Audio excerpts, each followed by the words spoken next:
Hello my dear lovely students, हमने last class में किया था एसिड बेसिस एंड सॉल्ट्स की इंट्रोडक्शन। और हमने लास्ट टॉपिक में देखा था कि what is common between all the acids. बच्चों, अगर आपको ये क्वेश्चन आ जाए कि इन सब में कॉमन क्या है, सभी एसिड्स में ऐसा क्या कॉमन होता है, तो आप ध्यान रखेंगे all acids have number one H positive ion they are going to release, right? All acids will have H positive ion, number one. Number two, all acids give H2 gas with metals. ये आप याद रखेंगे, second point. और third point आप याद रखेंगे, all acids are good conductors of electricity. क्योंकि अगर आयन नहीं बनता तो इलेक्ट्रिसिटी कंडक्ट नहीं होती, क्योंकि इलेक्ट्रिसिटी आयंस के ऊपर ही बेस्ड है। बाकी मैंने आपको हाइड्रोनियम आयन की फॉर्मेशन बताई थी कि जब भी कोई एसिड होगा उसमें H पॉजिटिव आयन निकलेगा, इसीलिए वो हाइड्रोनियम आयन बनाएगा। और it is because of these hydrogen ions that they are going to conduct electricity. For example देखिए, HCl है, it is going to form H positive and Cl negative, so H positive is common. CH3COOH, which is the acetic acid, it is going to form COO negative plus H positive, again it is common. Let us say we have H2SO4, it is going to form SO4 2 negative plus twice of the H positive ions. यानी कि H positive ions तो मिलेंगे ही मिलेंगे। और बच्चों, जब पानी में मिलेगा ये तभी ऐसा बनेगा कि कंडक्ट करेगा इलेक्ट्रिसिटी। ये H2O जब इस H पॉजिटिव को लेगा तो H3O पॉजिटिव आयन बनाएगा। And because of these hydronium ion all the acids conduct electricity. Correct. So ये तीनों पॉइंट्स आपको अच्छे से याद होने चाहिए। एक इंटरेस्टिंग चीज़ आपको बताते हैं बच्चों। देखिए, हमने कहा है कोई भी एसिड जब किसी भी बेस के साथ रिएक्ट करता है तो न्यूट्रलाइजेशन रिएक्शन होती है, सॉल्ट और वाटर मिलता है। फाइन। तो चलिए, मैं आपसे कुछ सॉल्ट दे रही हूँ और आपको से ये पूछना चाह रही हूँ कि बताइए इसका एसिड क्या है और इसमें बेस कौन सा होगा। तो देखिए, हम ये आइडेंटिफाई कर सकते हैं बहुत आराम से। तीन दे रही हूँ आपको, तीनों में बताइए क्या होगा। चलिए एक और ले लेते हैं। करेक्ट। अब आपने मुझे ये बताना है इसमें कौन सा एसिड था और कौन सा बेस था। सोचो पड़ गए। सोचिए, मैंने आपको इसको इलेक्ट्रॉन्स आयंस में कन्वर्ट करना सिखाया है। ये सॉल्ट जब पानी में मिलेगा बच्चों, तो पानी से क्या मिलेगा हमें? वाटर क्या देता है? H पॉजिटिव और OH नेगेटिव आयन। इसको भी तोड़ दीजिए, positive negative positive negative positive negative positive negative. Positive को नेगेटिव से जोड़ दीजिए, नेगेटिव को पॉजिटिव से जोड़ दीजिए, आपका क्वेश्चन हो जाएगा। देखिए करते हैं। 1 H positive 1 Cl negative HCl, we know it is an acid. 1 Na positive 1 OH negative NaOH. Correct. 1 positive Ca, लेकिन OH नेगेटिव भी 1 है, तो हमें पता है कि CaOH नहीं बन सकता क्योंकि इसकी वैलेंसी क्या है? Sorry, it is +2 and 1 OH negative, so it has to be twice of it. ठीक है, बैलेंस प्रॉपर करनी है हमें, बैलेंसिंग करनी है। तो 2 क्लोरीन है, 1 हाइड्रोजन है, so I will need 2 of them. चलिए, यहाँ पर हाइड्रोजन क्लोराइड बन जाएगा आपका। हम क्लोरीन को भी बैलेंस नहीं कर रहे हाइड्रोजन के साथ। ठीक है। HCl negative H positive again HCl, K positive OH negative KOH। यहाँ देखिए Cu positive OH negative Cu2 positive SO4 2 negative. ठीक है। कॉपर की वैलेंसी +2 होती है, सल्फेट आयन की वैलेंसी -2 होती है। सो देखिए क्या बनेगा, Cu and OH, so it is going to be Cu OH whole twice, SO4 and H negative H positive. तो इसका जो है क्रॉस मल्टीप्लाई कीजिए, इस पे पास -2 है तो ये 2 बन जाएंगे, H2SO4। करेक्ट। सो आपने आइडेंटिफाई कर लिया सॉल्ट को देख के कि इसके पास कौन सा एसिड है और कौन सा बेस है। सिमिलरली अगर आपको एसिड और बेस दिया जाता है तो आप न्यूट्रलाइजेशन रिएक्शन करके उन्हें दे देते हो। ठीक। सो बड़ी इंटरेस्टिंग सी चीज़ है ये, प्रॉपर्टी बड़े काम आने वाली है may be in some higher classes और even in your board exams. So acid, base और सॉल्ट को हम आइडेंटिफाई कर सकते हैं। अब बच्चों हमने एसिड्स को दो तरीके से पढ़ा है। हमने पढ़ा है कॉन्सेंट्रेटेड, लेट अस से HCl, एंड डाइल्यूट। हम दोनों चीज़ें लिखते हैं ना, DIL डाइल्यूट, CONC कॉन्सेंट्रेटेड लिखते हैं ना, है तो वही एसिड है HCl। दोनों में फ़र्क क्या है बच्चों? इसके अंदर हमने क्या किया है, जब कॉन्सेंट्रेटेड के अंदर वाटर मिक्स कर देते हैं हम, तो हमें डाइल्यूट मिल जाता है। ठीक है, अब क्वेश्चन ये आता है, I have been given water and I have been given, let us say HCl concentrated. I want to make dilute solution out of it. ठीक, बताइए कैसे बनाएं, किसको किस में डालें? HCl को वाटर में डालें या वाटर को HCl में डालें? How will you do it? Concentrate से डाइल्यूट बनाना है, कैसे करेंगे?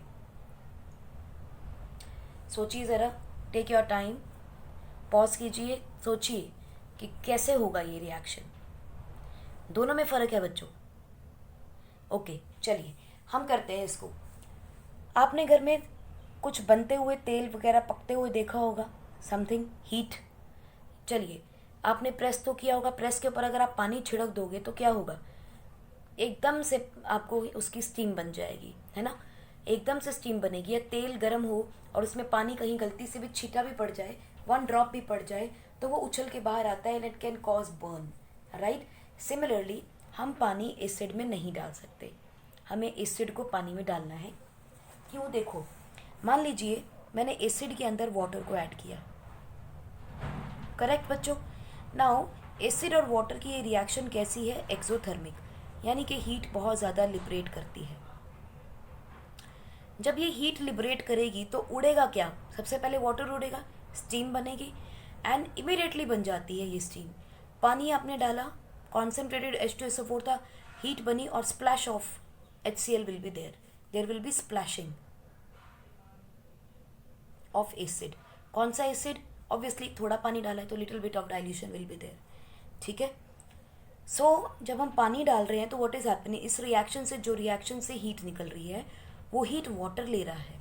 तो आप यूँ समझ लो, जो हीट लिबरेट हुई इज टेकन बाय वाटर, क्योंकि उसका ही तो बॉइलिंग पॉइंट लो है as compared to HCl। Water ने हीट ले ली and it is going to boil. Boil करके क्या होगा? It is going to splash out with acid.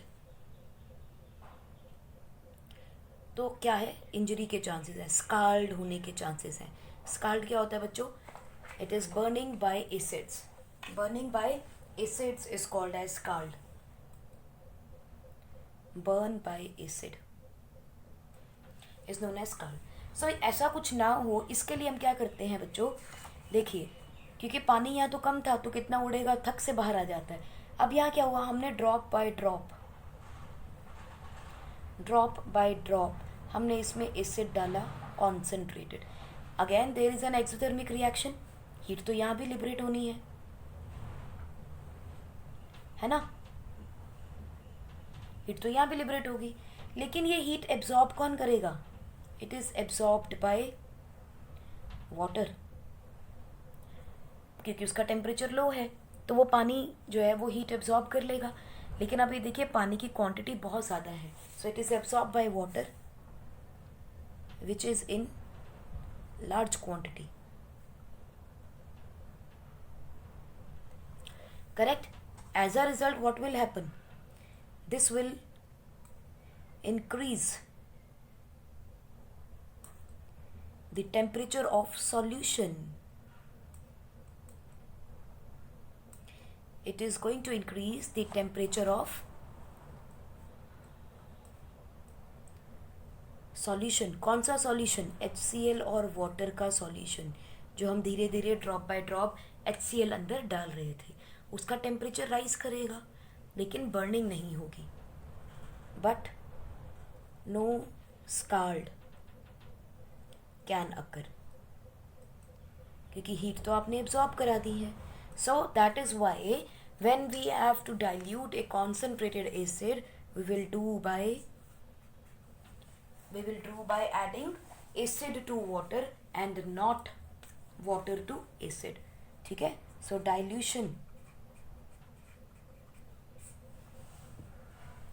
dilution is done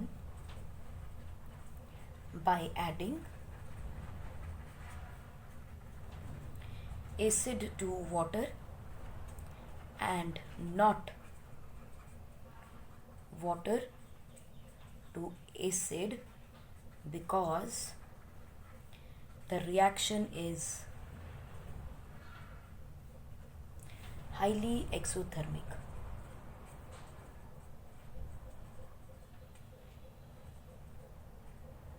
Right? Because the reaction is highly exothermic. यहीं पे हम एक और चीज़ ऐड कर सकते हैं कि similar kind of reaction is seen in case of bases also. So dilution is done by adding a base or an acid to water and not acid, base or an acid and not water to base or acid because the reaction is highly exothermic. तो इन दोनों चीज़ों को आपको ध्यान रखना है. और इसमें एक और चीज़ आपको जो ध्यान रखनी है, there should be continuous stirring. With continuous stirring. Continuous stirring से क्या हेल्प मिलती है? It is going to generalize and it is going to spread the amount of heat produced.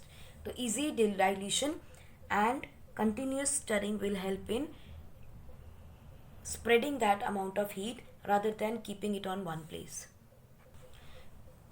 So पहली चीज़ यहाँ पे अब देखो, जब हमने पानी डाला था एसिड के अंदर तो बहुत ज़्यादा हीट निकली. जो हीट निकली वाटर ने एब्जॉर्ब कर ली क्योंकि वो ठंडा था, उसका टेम्परेचर कम था. जैसे टेम्परेचर उसने एब्जॉर्ब किया, बॉयल हो गया, बॉयल करके स्प्लैश आउट हो गया विद एसिड, यानी कि वो मिक्सचर बाहर आ गया. तो पॉसिबल है कि वो छींटे हमारे बॉडी पे पड़े and it can cause burn. दूसरी चीज़, एक और चीज़ पॉसिबल बच्चों, it can cause breaking of that beaker. जो ग्लास के अंदर आप कर रहे थे बीकर के अंदर, वो भी टूट सकता है. So there is a stirrer continuously जिसके साथ आप स्टर करोगे, which is a glass stirrer. इसके अंदर भी वो ग्लास स्टरर होगा.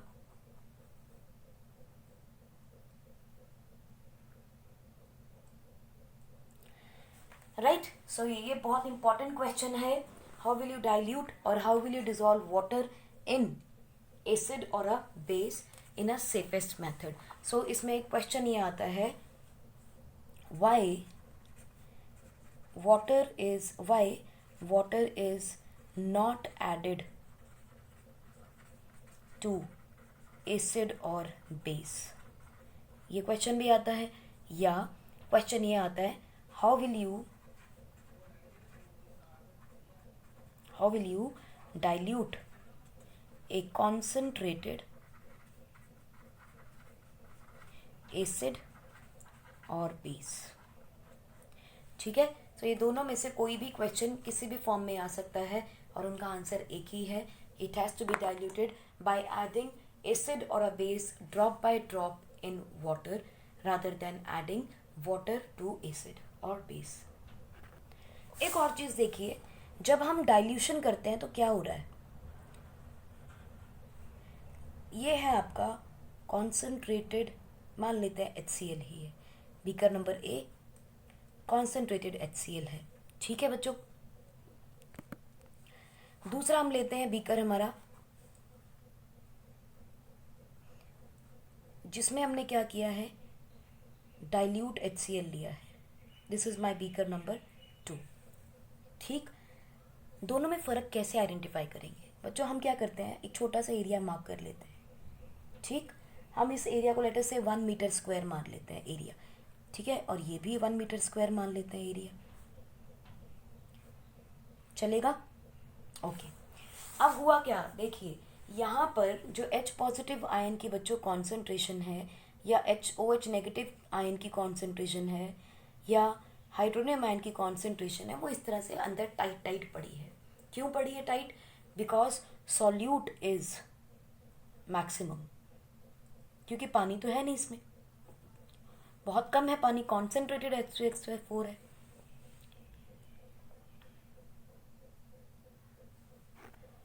अब इसके अंदर क्या होगा, आपको याद होगा हमने क्लास 9 में डाइल्यूशन के बारे में पढ़ा है कि जब हमने KMnO4 पानी में मिलाया था तो हमने देखा था उसका कलर चेंज होता जा रहा है, या सॉल्ट में, पानी में सॉल्ट मिलाया तो सॉल्ट पानी के लेवल का कोई चेंज नहीं आया। अब यहाँ पे क्या हो रहा है, जब हमने डाइल्यूशन की पानी बहुत ज़्यादा था, थोड़ा थोड़ा HCl डाला, तो यहाँ पे देखिए H positive H positive H positive H positive इस तरह से मिले। यहाँ तो 6 7 8 थे, यहाँ कम हो गए। करेक्ट। इसका मतलब क्या है, डाइल्यूट जब हम कर देते हैं तो कॉन्सेंट्रेशन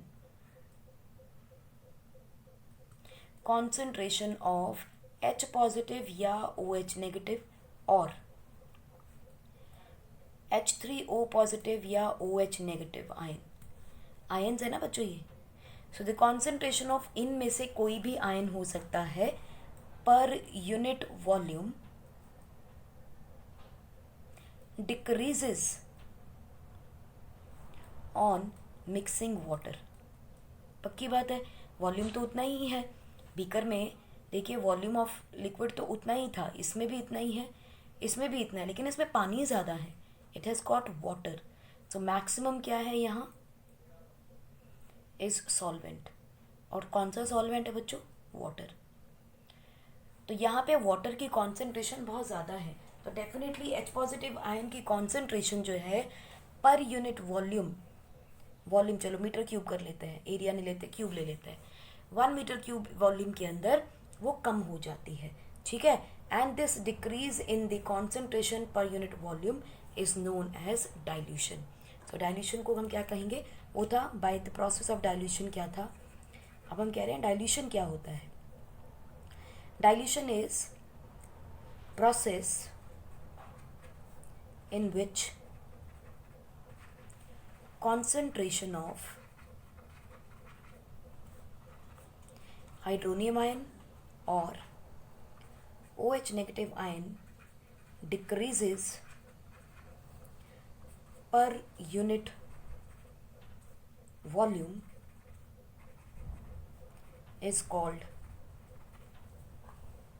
dilution। ठीक है, लेकिन करनी कैसे है डाइल्यूशन, पानी में एसिड मिलाना है। So the process of dilution क्या होगा, adding acid to water. And what is dilution, that is by decreasing the concentration of hydronium ion और OH negative ion per unit volume. So यही difference है आपके concentrated और dilute solutions के अंदर। Next बच्चों हम देखते हैं how strong are acid or base solutions।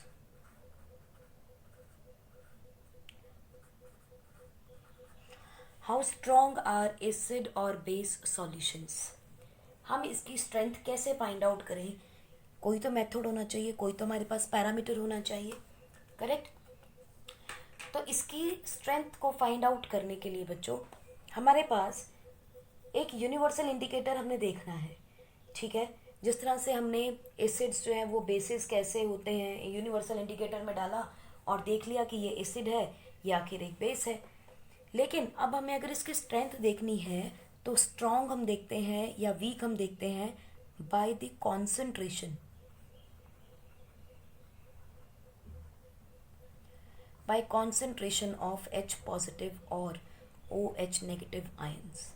इनकी कॉन्सेंट्रेशन मिल जाए अगर तो मुझे पता चल जाएगा जितने ज़्यादा H पॉजिटिव होंगे, मोर H positive means more acidic and more OH negative means more basic. Correct. अगर मुझे ये स्ट्रेंथ को फाइंड आउट करने का कोई तरीका मिल जाए तो मैं बता सकती हूँ कि कोई भी एसिड या बेस कितना स्ट्रांग है या कितना वीक है। करेक्ट। इसके लिए बच्चों हम लोग एक यूनिवर्सल इंडिकेटर यूज करते हैं।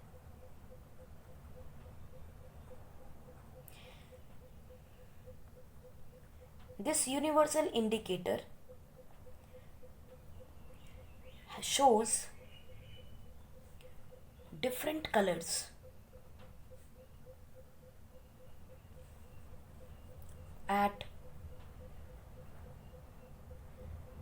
different concentration or quantity of hydrogen ion in a solution. हम दोनों को नहीं देखते, हम ये कह देते हैं जिसमें H पॉजिटिव ज़्यादा है वो एसिटिक है, जिसमें कम है वो बेसिक है. ठीक है, हम इस तरह से इसको आइडेंटिफाई करते हैं. सो यूनिवर्सल इंडिकेटर जो है H पॉजिटिव आयन की कॉन्सेंट्रेशन कितनी है उसके बेस पे अलग अलग कलर्स देता है. ठीक, और इस स्केल को हम क्या कह देते हैं बच्चों? It is a sort of a scale and this scale is called as pH scale. So a scale for measuring hydrogen ion concentration in a solution is called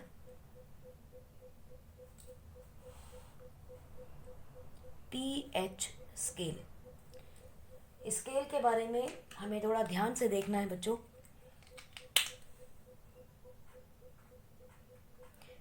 pH scale, ये pH scale का नाम कहाँ से आया? बड़ा अजीब सा नाम है ना, pH स्केल.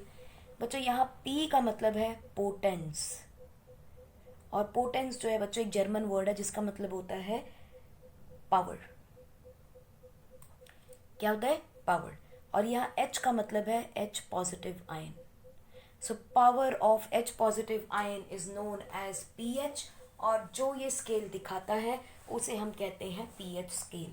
सो हम क्या कह सकते हैं? pH is defined as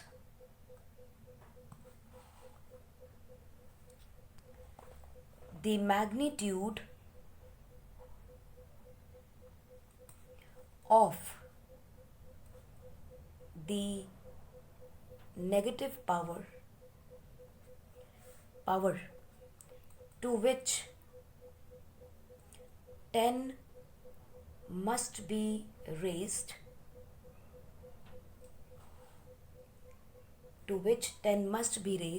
to express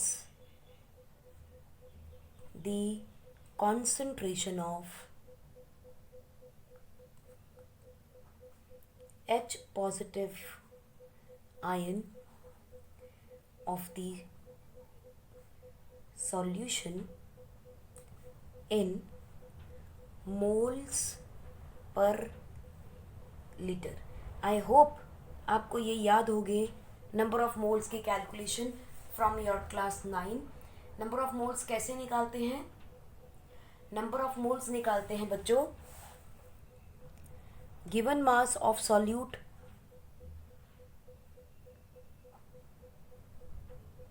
or a substance divided by molecular mass of that substance. ठीक है, और जब हमें मोल्स पर लीटर निकालना है तो we are talking about molarity. I am sure आपको याद होगा, क्लास 9 का टॉपिक है. What is molarity? Number of moles of solute divided by volume of solvent in liter. So this is moles per liter. They are talking about the molarity. और बच्चों जब भी हम moles per liter या molarity की बात करते हैं हम यूज़ करते हैं ये स्क्वायर ब्रैकेट. स्क्वायर ब्रैकेट अपने आप ये बता देती है कि हम 1 लीटर में कितने पड़े हैं, कितने मोल्स पड़े हैं उसकी बात कर रहे हैं. So that is why we are using these square brackets. Right, देखिए यहाँ भी स्क्वायर ब्रैकेट यूज़ किया, यहाँ भी स्क्वायर ब्रैकेट यूज़ हुआ है. देखिए बच्चों, अगर हम वाटर को देखें, ठीक है, वाटर का मॉलिक्यूलर फॉर्मूला क्या है? H2O. अगर हम देखें ये टूट के हमें क्या देगा? या तो H पॉजिटिव देगा या OH नेगेटिव देगा. करेक्ट है. अगर हम रूम टेम्परेचर पे देखें विच इज़ बच्चों 25 degree Celsius, this is the room temperature. तो इस पे हम देखें तो वाटर के पास जो कॉन्सेंट्रेशन आती है बच्चों, that concentration of H positive and concentration of OH negative is equal, and both of them are 10 to the power -7 mole per litre, ये एक्सपेरिमेंटली हमने फाइंड आउट किया है, ठीक, कि इट इज 10⁻⁻7 पर मोल per litre. It has been found out experimentally. ये मत सोचिएगा ये कहाँ से आया है, क्योंकि केमिस्ट्री के अंदर बहुत सारी चीज़ें हम एक्सपेरिमेंट से डिराइव करते हैं। तो जब वाटर को डिसोसिएट किया गया तो 1 लीटर के अंदर हमें इतने हाइड्रोजन आयन के मोल्स मिले और इतने ही OH नेगेटिव के मिले, ठीक है। So for any solution to be acidic और बेसिक और neutral, product of H positive and OH negative ions should be equal to 10⁻⁻7 into 10⁻⁻7, क्योंकि वाटर क्या है, न्यूट्रल है, ठीक है। So it is going to be 10⁻⁻14 mole per litre, correct. यानी कि अगर मुझे आइडेंटिफाई करना है तो उसकी मैचिंग यहाँ होनी चाहिए। जैसे हम लोगों ने atomic mass unit find out की थी, तो हमने एक पैरामीटर लिया था कि 1 ग्राम ऑफ C12 आइसोटोप या 1/12 मास ऑफ C12 आइसोटोप को हम एक पैरामीटर मान रहे हैं, और इस पैरामीटर के हिसाब से बाकियों का हम एटॉमिक मास निकालेंगे। सिमिलरली यहाँ हमने वाटर को पैरामीटर माना है हमारा, क्योंकि वो न्यूट्रल है, क्योंकि इसका कोई टेस्ट नहीं है।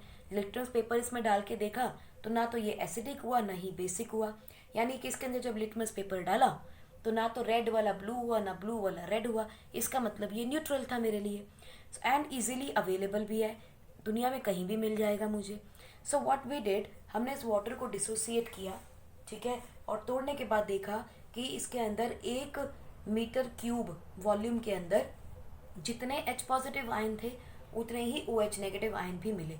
और वो कितने मिले हमें, 1 लीटर में जब चेक किया तो वो दोनों बराबर मिले, ठीक। सो हमने कहा कि अगर ये प्रोडक्ट हमारा 10⁻⁻14 आ जाता है तो प्रोडक्ट को हम आइडेंटिफाई कर सकते हैं कि ये एसिडिक है या बेसिक। यानी अगर 10⁻⁷ आ रहे हैं दोनों तो वो न्यूट्रल हो जाएगा, और अगर ये ज़्यादा हो जाएंगे तो ये एसिडिक हो जाएगा, ये ज़्यादा हो जाएगा तो बेसिक हो जाएगा, ठीक है।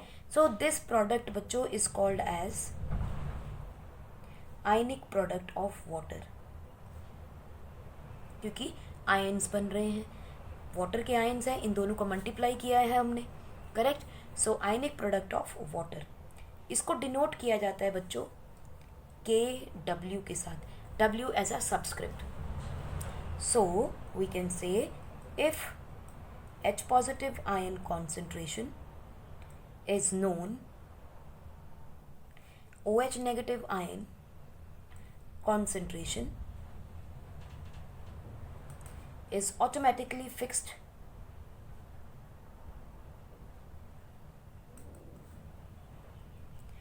because H पॉजिटिव और OH नेगेटिव का बच्चों जो प्रोडक्ट है वो हमें पता चल गया है, वो क्या है, 10⁻⁻14। तो अगर इसकी प्रोडक्ट इसकी पता हो इसकी निकालनी, अगर इसकी पता हो तो इसकी निकालनी आसान है, इसकी पता हो तो इसकी निकाल लेंगे, क्योंकि हमें पता है दोनों का प्रोडक्ट किसके बराबर आएगा, 10⁻⁻14 मोल्स के पर litre, correct. It is always ये एक रूल बन गया है, फैक्ट है ये। तो हम जो pH स्केल की बात कर रहे थे बच्चों, उस स्केल के ऊपर आपको उसने एक बैलेंस दे दिया। जैसे आपकी वो होती है ना, वेइंग स्केल होता है, उसमें एक बैलेंस होता है 0। यहाँ 0 को बैलेंस ना लेके 7 को लिया गया, क्योंकि 10⁻⁻7 was the concentration of H positive ion. और pH स्केल क्या होता है, सिर्फ और सिर्फ हाइड्रोजन आयन की कॉन्सेंट्रेशन के ऊपर बात करता है वो, ठीक है। तो उसने 7 को न्यूट्रल मान लिया बच्चों, दिस इज न्यूट्रल। अब अगर 7 से नीचे जाते हैं हम टूवर्ड्स 0 या 7 से ऊपर जाते हैं टूवर्ड्स 14, तो ये बच्चों हो जाता है बेसिक और ये हो जाता है आपका एसिडिक। जितना नीचे जाएंगे उतनी ज़्यादा एसिडिक पावर ज़्यादा होगी। This is maximum acidic, this is maximum basic, and this is neutral. This is what is your pH scale all about. आप इसको ऐसे भी देख सकते हैं जैसा कि आपकी बुक्स में भी मार्क है, so let us just do that. यहाँ पे H पॉजिटिव आयन की बच्चों कॉन्सेंट्रेशन बहुत ज़्यादा हो जाती है and it keeps on moving downward like this. ठीक, सो यहाँ पे देखिए मैक्सिमम एसिडिक है, मतलब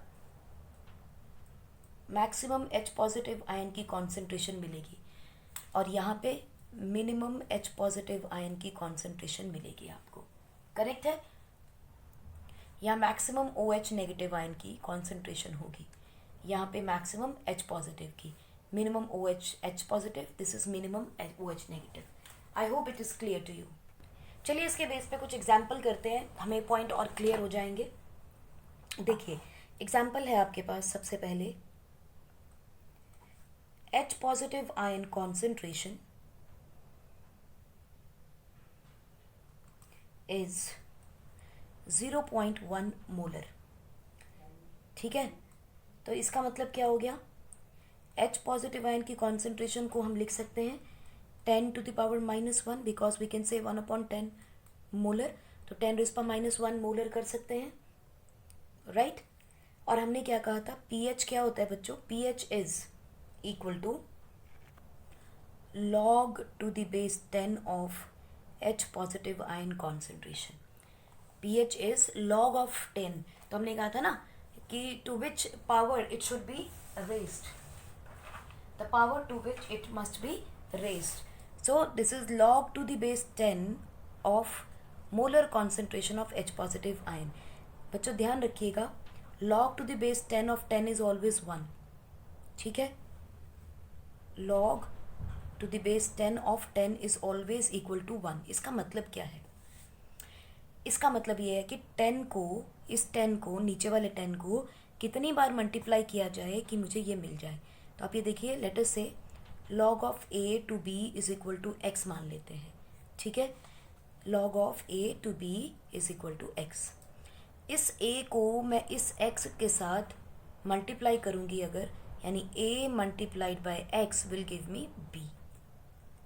ठीक है, A मल्टीप्लाई बाय x भी नहीं कहना चाहिए हमें, A टू द पावर कहना चाहिए x, कि 10 की कितनी पावर होगी ये इक्वल टू B बन जाए। अब देखिए यहाँ एग्जाम्पल, 10 के ऊपर 1 की पावर इज इक्वल टू 10, 1 पार करेंगे तो 10 आ जाएगा।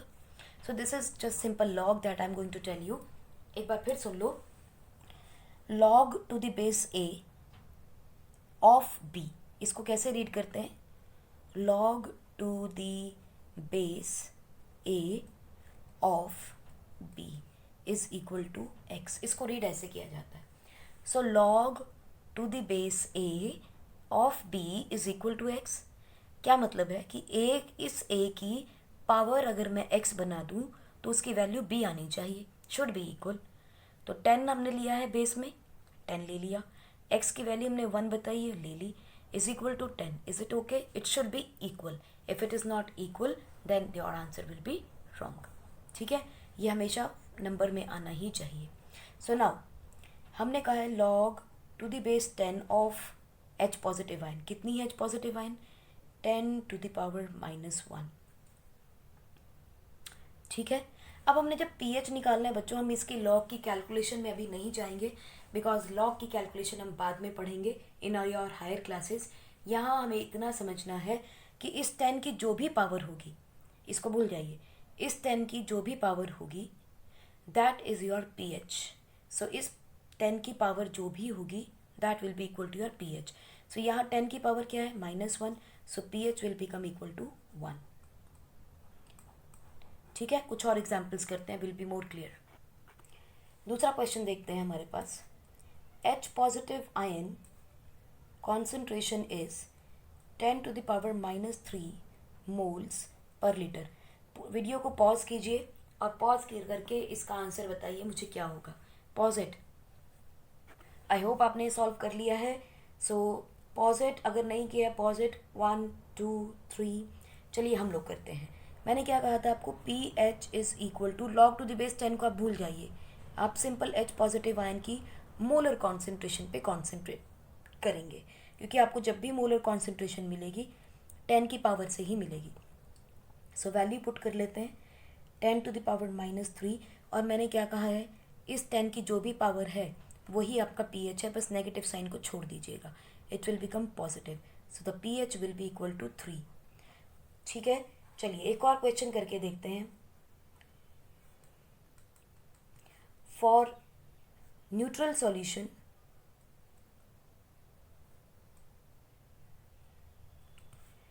H positive ion concentration is 10 to the power minus 7, pH क्या होगा? सॉल्व इट, पॉज कीजिए, सॉल्व कीजिए, 1 2 3, let's solve it. pH is equal to 10 की H की पॉजिटिव कॉन्सेंट्रेशन, H पॉजिटिव की कॉन्सेंट्रेशन कौन सी? मोलर, और ये आपको मोलर कॉन्सेंट्रेशन गिवन है, सो 10 to the power minus 7, so pH will be equal to plus 7. This is your pH. ठीक, चलिए मुझे बताइए, एक क्वेश्चन आप करके देखिए। If pH is equal to 8, what is the H positive ion concentration? Pause कीजिए, सॉल्व कीजिए, 1 2 3, आई होप आपने कर लिया होगा। चलिए हम करते हैं इसको। pH की पावर कितने, pH की वैल्यू दी है आपको 8, so 8 is equal to log to the base 10 of molar concentration of H positive. मुझे इसके बारे में नहीं सोचना, इस 10 को उठा के इसकी पावर बना देना है, किसकी? 10 की, सो 10 की पावर माइनस लगा के 8 लगा दिया, सो this is the molar concentration of H positive ion. So H positive ion की मोलर कॉन्सेंट्रेशन क्या हो जाएगी? 10 to the power minus 8 moles per litre. I hope आपके आंसर्स करेक्ट आ रहे हैं। चलिए इस क्वेश्चन को थोड़ा सा और इलेबोरेट करते हैं। If pH is equal to 8 and H positive ion concentration is equal to 10 power minus 8, what is the concentration of OH negative ion? सोचिए ज़रा कैसे सॉल्व करोगे। मैं हिंट दे दूं, we will use the ionic product of water. So pause कीजिए, solve कीजिए, pause it, solve it, कर लिया, okay, 1 2 3, let's solve it. Ionic product of water is H positive ion की concentration multiplied by OH negative ion की concentration. Ionic product हमें पता है कितना होता है, 10 to the power minus 14। Hydrogen ion की गिवन है 10 to the power minus 8 into OH negative ion. So OH negative ion की कॉन्सेंट्रेशन बच्चों क्या हो जाएगी? 10 to the power minus 14 divided by 10 to the power minus 8, which is going to be 10 to the power minus 6। ठीक, so now एक और चीज़ बताइए, 10 to the power minus 6 and 10 to the power minus 8, which value is higher? Out of 10 to the power minus 6 and 10 to the power minus 8, which value is higher? Pause it, सोचो, मुझे बताओ, 10 to the power minus 6 का magnitude ज़्यादा है या 10 to the power minus 8 का magnitude ज़्यादा है? Okay, yes, 10 to the power minus 6 का मैग्नीट्यूड ज़्यादा है, इट इज़ मोर, क्योंकि हमें पता है नेगेटिव में जिसकी वैल्यू कम होती है उसका मैग्नीट्यूड ज़्यादा हो जाता है, करेक्ट। इसका मतलब अगर इसका मैग्नीट्यूड ज़्यादा है, इसका मैग्नीट्यूड कम है, तो बच्चों pH कितना आ रहा है? 8। और मैंने आपको क्या बताया था, न्यूट्रल स्केल है 7, 7 से ऊपर बेसिक, 7 से नीचे एसिडिक। तो बताइए जिसका pH 8 होगा वो बेसिक होगा या एसिडिक होगा? Yes, it will B basic, correct. चलिए आपको कुछ क्वेश्चन दे रहे हैं, लेट मी सी कि आप में से कौन कौन इसको सॉल्व करके दे सकता है। Calculate the pH of the solution obtained by dissolving number 1 0.02 mole of HCl in 2 liter of water, and number 2 0.01 mole of H2SO4 in 2 liter of water। मैं देखना चाहूँगी आप में से कौन इस क्वेश्चन को सॉल्व कर सकता है। एक क्वेश्चन ये हो गया, एक क्वेश्चन और देते हैं आपको। Write down Question number 2. Calculate pH of 10 to the power minus 5 of NaOH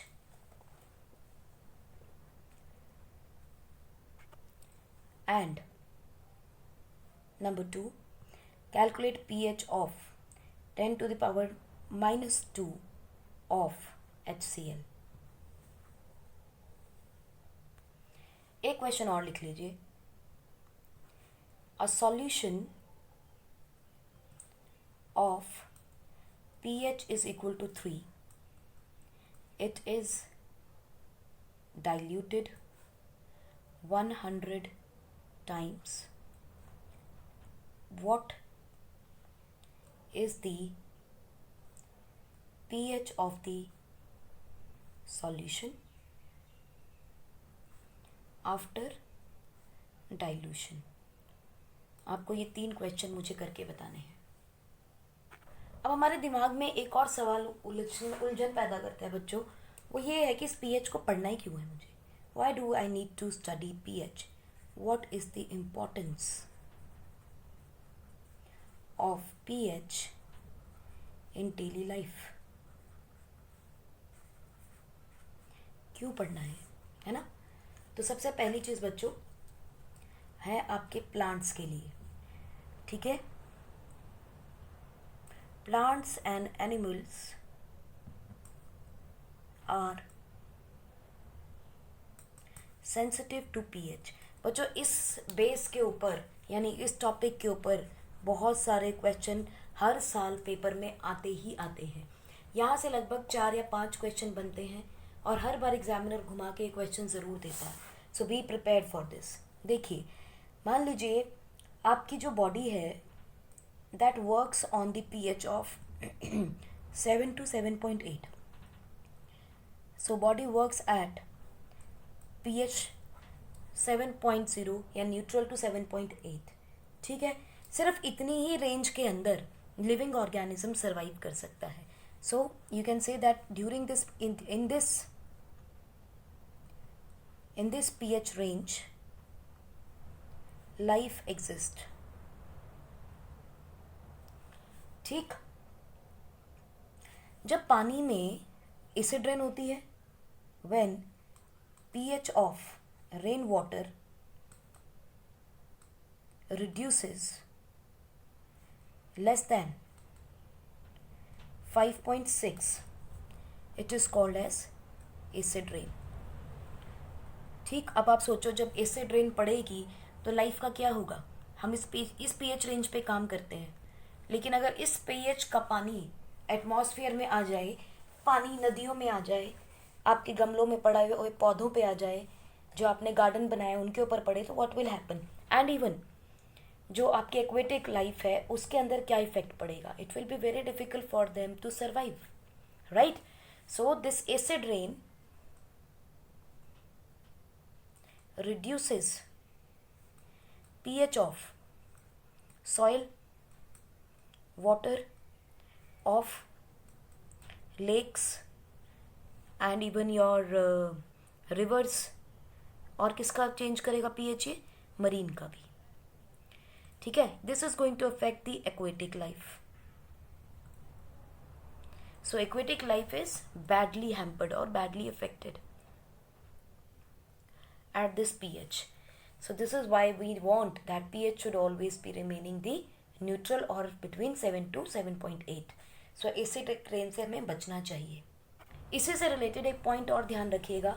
हम कहते हैं कि जो हमारा वीनस है उसके ऊपर लाइफ नहीं है. Venus is very close to सन.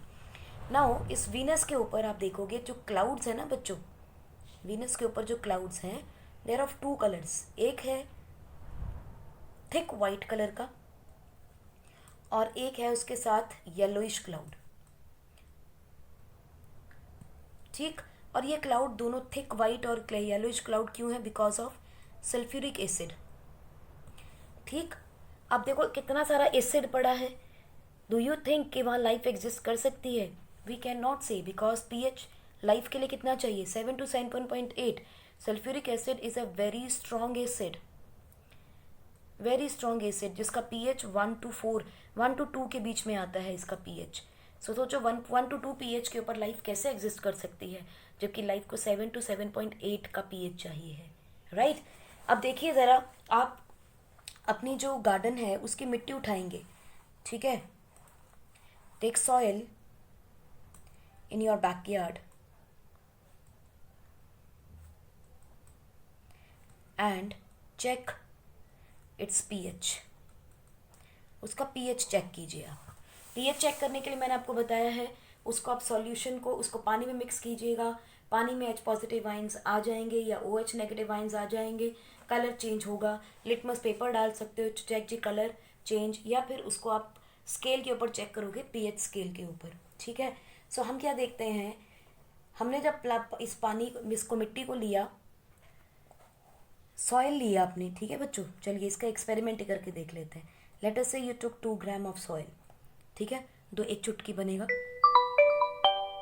सो हमने 2 ग्राम सॉइल लिया और इसको हमने वाटर के साथ मिक्स कर दिया। 5 ml वाटर लिया, दोनों को मिक्स करके अच्छे से मिक्स किया और फिर फिल्टर कर दिया, ठीक। फिल्टर करने के बाद जो आपके पास बच्चों फिल्टर रेट आएगा,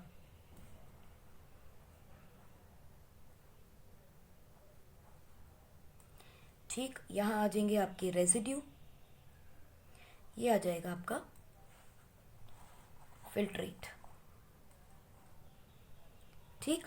इस फिल्ट्रेट का कलर जो है बच्चों is matched on universal pH paper. उसके साथ कलर मैच कर लेते हैं and we see what is the pH required for our plants to grow. So this is very important.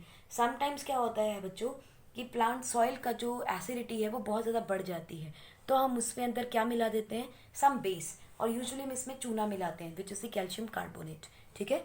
So to reduce acidity of soil, calcium carbonate is sprinkled, correct. अब देखिए बच्चों, even हमारा जो पेट है वहाँ का जो pH है वो भी इम्पॉर्टेंट है इन आवर डाइजेस्टिव सिस्टम। आपको मालूम है हमारे पेट में क्या रिलीज होता है, HCl, ठीक। और HCl के होने की वजह से वो एसिडिक मीडियम में कन्वर्ट हो जाता है। ये एसिडिक मीडियम कितना हो जाता है बच्चों, 1 to 2 pH होता है इसका।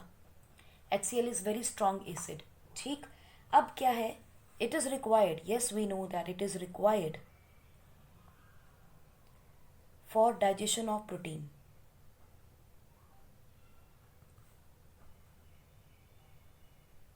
Correct.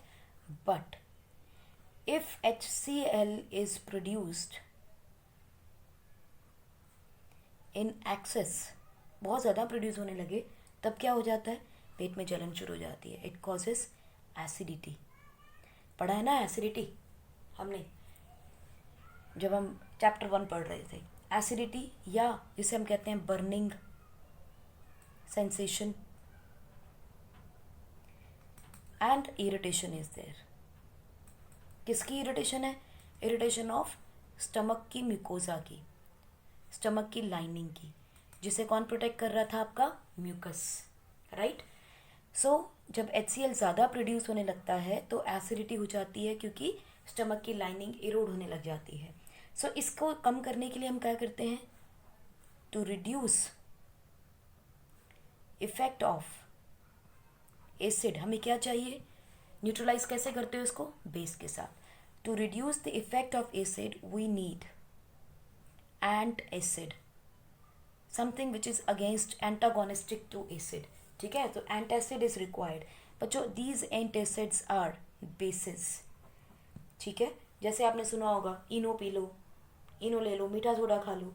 So these are what, bases. Gelusil आप पीते हैं, वो भी क्या है, आपका एक बेस होता है। So bases, for example you have Eno, we have milk of magnesia,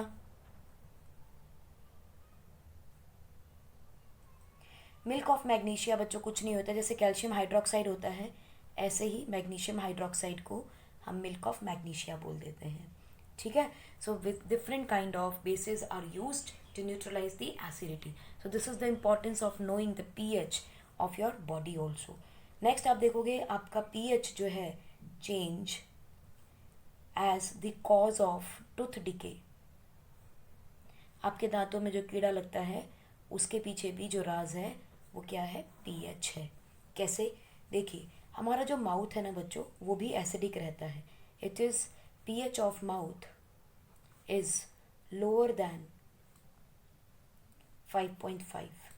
ठीक, और ये क्यों होता है, because of secretions from saliva. अगर pH of mouth lower than 5.5 हो जाए it will lead to tooth decay.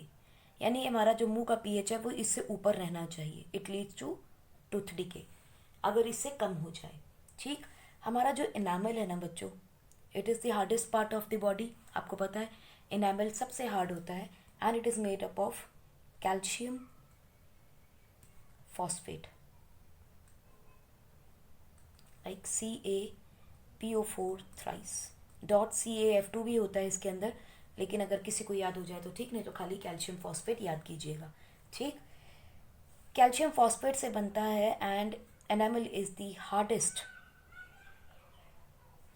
Hardest substance in our body. पानी से नहीं घुलता, लेकिन अगर पीएच 5.5 से नीचे आ जाए तो ये इरोड हो जाएगा. ठीक है, it is very hard but erodes at pH less than 5.5. कौन भला, इनामल. इनामल इरोड हो जाता है बच्चों, करोड हो जाता है अगर पीएच 5.5 से नीचे चला जाए. होता क्या है, देखिए बैक्टीरिया जो है आपके माउथ में होता है.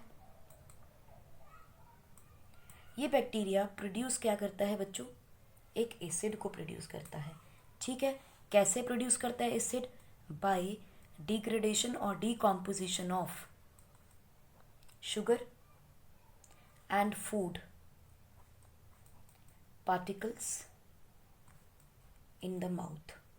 आपने खाना खाया, पानी से मुंह साफ नहीं किया या आपने अच्छे से कुरला नहीं की, ठीक है, कुछ ना कुछ रेजिड्यू आपके माउथ में रह गया, उसकी वजह से वहाँ बैक्टीरिया ग्रो करते हैं और बैक्टीरिया जो वो एसिड को प्रोड्यूस करता है by developing on these sugar and food particles. ठीक, ये जो बच्चों एसिड प्रोड्यूस हुआ this is going to lower pH of mouth. ठीक है, leads to lowering of pH of mouth. Mouth का पीएच हो गया कम. नाउ माउथ का पीएच कम होने की वजह से क्या होगा, इनामल जो है वो इरोड हो जाएगा. ठीक, इरोड हो जाएगा तो ऑब्वियसली क्या हो जाएगा, डेंटल कैरीज हो जाती हैं, कैविटीज जिसे हम बोलते हैं. ठीक, ये ना हो इसके लिए हम क्या करें, ये जो पहली बात, मुंह को रूटीन में खाना खाने के बाद साफ कीजिए. दूसरी चीज़, एवरी टाइम आप जो ब्रश करते हैं ना that should be done properly. ठीक, स्पेसिफिकली एट नाइट, क्योंकि बहुत टाइम मिलता है बैक्टीरिया को इस खाने पे ग्रो करने का. दिन में तो आप बोलते हैं पानी पीते रहते हैं तो चल जाता है, लेकिन रात में अगर ब्रश नहीं किया तो it is going to develop these caries. So toothpaste क्या है बच्चों, toothpaste is basic in nature. ठीक, which will neutralise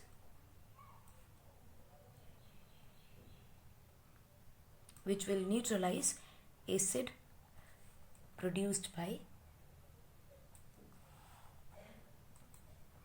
bacteria in mouth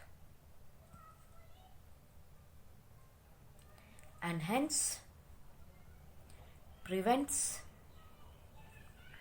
tooth decay. But जो अभी हमने किए हैं ना 3-4 पॉइंट्स, पहला जो हमने कहा कि प्लांट्स और एनिमल्स किस पीएच को सेंसिटिव होते हैं, कहाँ लाइफ है, आपकी गार्डन की सॉइल जो है उसका पीएच क्या है, how will you test is, digestive system में एंटासिड का रोल क्या होता है, ये सारी चीज़ें, और even your pH on tooth decay. तो टूथ डिके और डाइजेस्टिव सिस्टम के ऊपर तो क्वेश्चन आप लेके चलिए, एक तो आएगा ही आएगा इन दोनों में से, या तो पीएच ऑफ डाइजेस्टिव सिस्टम यानी कि रोल ऑफ एंटासिड या यूज़ ऑफ टूथपेस्ट, इन दोनों में से क्वेश्चन आएगा ही आएगा आपको. नेक्स्ट आप देखोगे कि कुछ जो आपके एनिमल्स होते हैं ना बच्चों, वो या प्लांट्स होते हैं, वो भी डिफेंस मैकेनिज्म की वजह से कोई ना कोई एसिड रिलीज करते हैं। जैसे देखो, आपने हनी भी देखी होगी, ठीक, हनी भी होगी, वॉस्प हो गई, ये दोनों जब स्टिंग मारती हैं आपको, डंक मारती हैं, तो ये एक एसिड रिलीज करती हैं बच्चों, दैट इज मिथेनोइक एसिड। तो आप समझ गए होंगे इसको न्यूट्रलाइज कैसे करना है, इसके ऊपर कोई ना कोई बेस लगा दो, ठीक। तो this bee sting contains methanoic acid, और इस एसिड की वजह से आपको एक तो जलन शुरू हो जाती है, पेन होती है और इरिटेशन होती है, इचिंग होती है, बर्निंग होती है, ठीक। ये सारे सिम्टम्स आपको मिलेंगे बिकॉज ऑफ मिथेनोइक एसिड। सो हम क्या करते हैं, इसके ऊपर पहले हम कहते हैं सोप सॉल्यूशन लगाना चाहिए, अच्छे से सोप को रगड़िए। क्यों? क्योंकि सोप क्या है, एक बेस है। दूसरा हम क्या कहते हैं, इसके ऊपर आप बेकिंग सोडा लगा दीजिए, डिपेंड्स आपके पास क्या पड़ा है। बेकिंग सोडा भी बच्चों एक बेस होता है, आपने देखा होगा आपके घरों में केक बेक होता है तो बेकिंग सोडा डेफिनेटली होगा, ठीक है। So this is in case of honey bee and wasp. Similarly अगर आप देखोगे नीटल लीव्स को, कई बार कुछ पत्ते भी, लीफ भी ऐसे होते हैं, उनके ऊपर नीटल लीव्स जो होते हैं, दे हैव स्टिंगिंग हेयर, यानी इनको छुएंगे तो आपको कांटे से चुभने लगते हैं। ये बच्चों, ये भी मिथेनोइक एसिड रिलीज करता है, और इसको भी न्यूट्रलाइज करने का तरीका क्या है, wash with your soap and use the baking powder. तो इससे आपकी बर्निंग, पेन, इरिटेशन कम हो जाती है। कई जगह आप देखोगे बच्चों, जहाँ भी ऐसे प्लांट्स होते हैं उसके आसपास ही उसका एंटीडॉट भी होता है। तो जहाँ भी आपको ये नीटल लीव्स मिलेंगे, वहीं आपको इसका एक एंटीडॉट मिलेगा, that is the dog leaves, dog plant. बच्चों डॉग प्लांट जो है, it is basic in nature. इसके जो लीव्स होंगे उसका जूस निकालिए आप, उसका पेस्ट बनाइए and apply it, it is basic in nature, that is why it is going to neutralise the effect of nettle leaves. और ये हमेशा होता है बच्चों, जहाँ भी आपको कोई भी नुकसान पहुंचाने वाली चीज़ होगी तो उसके साथ ही आसपास ही आप देखोगे आपको उससे नुकसान को ख़त्म करने की सॉल्यूशन भी नेचर ने आपको साथ में ही दिया होगा। जहाँ कहीं भी स्नेक्स होते हैं, वहाँ स्नेक बाइट को रिलीव करने के लिए कोई ना कोई प्लांट आपको ज़रूर मिलेगा, जिसे रब करके अगर आप लोकल एप्लीकेशन लगाते हैं तो वो उसके जहर को न्यूट्रलाइज करता है। But we need to know these plants, नहीं पता है तो हम नहीं आइडेंटिफाई कर सकते हैं, ठीक है बच्चों। इसी तरीके से लास्टली आज हम बस ये देख लेते हैं कि हमारे पास जो आसपास चीज़ें हैं उनमें कौन से एसिड्स मिलते हैं, कौन से नहीं मिलते, क्योंकि इस पे क्वेश्चन आता है। पहली चीज़ विनेगर, विनेगर के अंदर हमें मिलता है बच्चों एसिटिक एसिड। यहाँ ध्यान रखिएगा, विनेगर में 5% एसिटिक एसिड होता है और 95% बच्चों इसमें वाटर होता है, ठीक है। नंबर 2 आप देखेंगे ऑरेंज, आप संतरा खाते ही हैं, उसके अंदर क्या है, सिट्रिक एसिड। नंबर 3 इमली खाते हो, टैमरिंड, इसके अंदर बच्चों होता है टार्टरिक एसिड। टार्टरिक एसिड को पकड़ के रखिएगा, हम जब सॉल्ट्स पढ़ेंगे वहाँ काम आने वाला है ये, ठीक है। टोमेटोज, टोमेटोज में क्या होता है बच्चों, tomatoes contain oxalic acid. Then you have sour milk, जिसे हम दही भी कह देते हैं, ठीक है, खट्टी सी दही। दही के अंदर क्या होता है, yes it is the lactic acid. Next देखते हैं आपका लेमन, बड़े शौक से हम सब खाते हैं, again it is the citric acid. आज की डेट में कोरोना के केस में ये लेमन बड़ा अच्छे काम का है, lemon and orange, citric acid is very important. दूसरा आपके पास आता है एंट स्टिंग। बच्चों एंट स्टिंग में हमने बात की है अभी, it contains methanoic acid and we did about the needle sting. This too contains methanoic acid. तो आपको ये एसिड्स की नॉलेज होनी चाहिए। एग्जाम में 1 मार्क या 2 मार्क में क्वेश्चन आते हैं, don't lose them, they are really free के नंबर होते हैं। बस पेपर को बनाने के लिए, नाम के लिए डाल दिया जाता है question, they are very simple. So please remember these acids in the natural resources. With this we complete today's lecture. Next lecture में हम बात करेंगे सॉल्ट्स की, which is going to be the last topic of this chapter. Till then take care and enjoy yourself.